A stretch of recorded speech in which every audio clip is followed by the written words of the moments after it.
Assalamualaikum warahmatullahi wabarakatuh. Perkenalkan, nama saya Fani Tiasari, berasal dari Prodi S1 Informatika dengan NIM C2C021054, kelas reguler B Universitas Muhammadiyah Semarang. Di sini saya akan menjelaskan materi teori bahasa dan automata mengenai pumping 5. Apa itu pumping 5? Pumping 5 adalah suatu metode untuk menguji apakah suatu string itu merupakan keterangan bahasa reguler atau regular language atau bukan. Tanda bahwa suatu bahasa termasuk reguler atau bukan itu terdapat dalam proses perulangannya, karena pumping 5 ini sebagai penguji juga akan melakukan cek pengulangan tersebut. Penggagas pumping 5. Pumping 5 ini diperkenalkan oleh Dana Scott dan Michael Rabin pada tahun 1959 dan setelahnya oleh Joshua Barhilil Mika Aperles dan Eli Samir pada tahun 1961.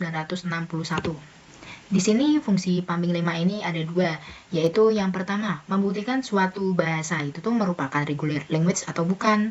Kemudian yang kedua, yaitu membuktikan suatu bahasa merupakan CFL atau bukan. Kemudian di sini ada konsep pemempaan. Konsep pemempaan ini sama dengan konsep perulangan. Nah, di sini ada Q0, Q1, Q2, dan Q3. Yaitu yang termasuk perulangan yaitu Q1 dan Q2. Nah, seperti ini. Dia akan terus mengulang-ulang sampai literasinya berakhir. Dalam konsep seperti ini, tiada akhir karena dia tuh akan terus mengulang, dan mengulang. Kemudian, pumping 5 regular language. Diketahui L adalah sebuah bahasa. Kemudian, N adalah panjang string dari W sama dengan XYZ. Maka, L merupakan regular language jika memenuhi syarat sebagai berikut, yaitu yang pertama.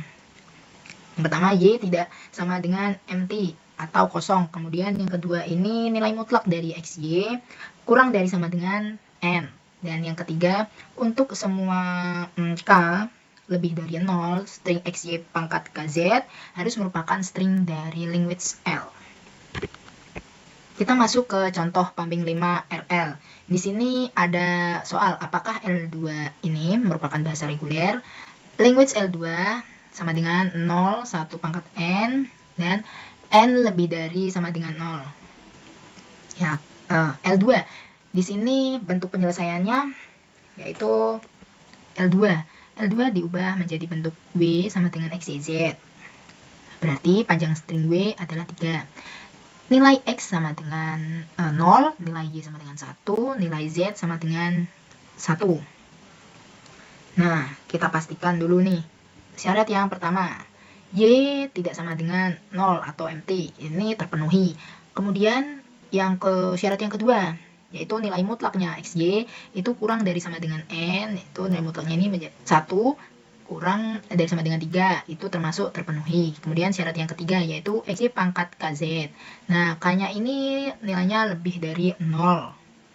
Nah, maka terpenuhi. Kemudian, jika K bernilai 0, maka dibentuk string 01. Elemennya ini L2, berarti dia tuh merupakan anggota elemen L2 ya. Lanjut, jika K bernilai 1, maka terbentuk string 011. Ini juga merupakan anggota elemen L2. Dan jika K bernilai 2, maka terbentuk string 0111. Itu juga merupakan anggota elemen L2. Kemudian kita lanjut ke contoh.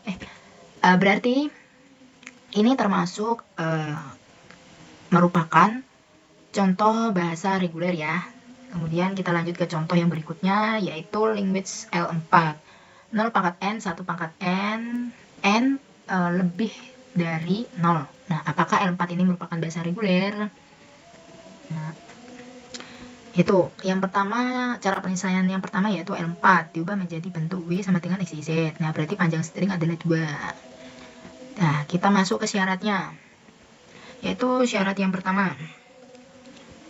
Y itu tidak sama dengan 0, maka terpenuhi. Syarat yang kedua, nilai mutlak XY kurang dari sama dengan N, ini 0, nilai mutlak 0 terpenuhi. Kemudian, nih, syarat yang ketiga, yaitu XY pangkat KZ, K lebih dari 0, ini tidak terpenuhi. Kenapa tidak terpenuhi?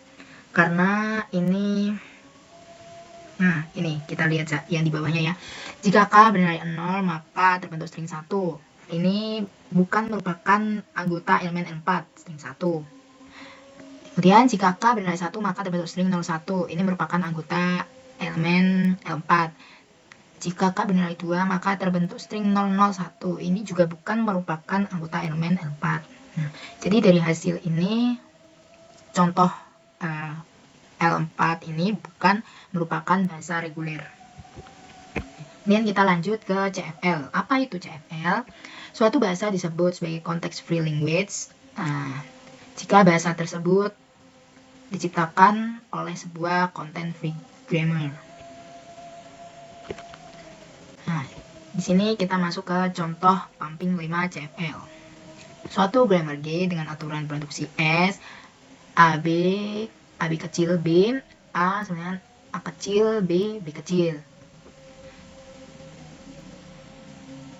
Nah, itu B kecil, A besar, A kecil adalah konteks free grammar tersebut menghasilkan bahasa L, G, AB, BB, AA, BB, A, BA, N lebih dari sama dengan 0. Karena grammar G adalah konteks free grammar, bahasa L, G adalah konteks free language.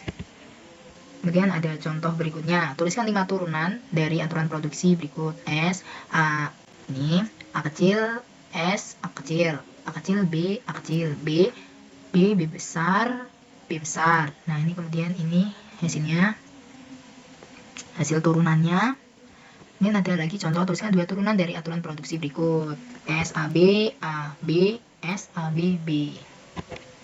Sekian penyampaian materi teori bahasa dan automata mengenai pumping 5 yang dapat saya berikan. Apabila ada kesalahan dalam saya berkata, mohon dimaafkan. Sekian, terima kasih. Wassalamualaikum warahmatullahi wabarakatuh.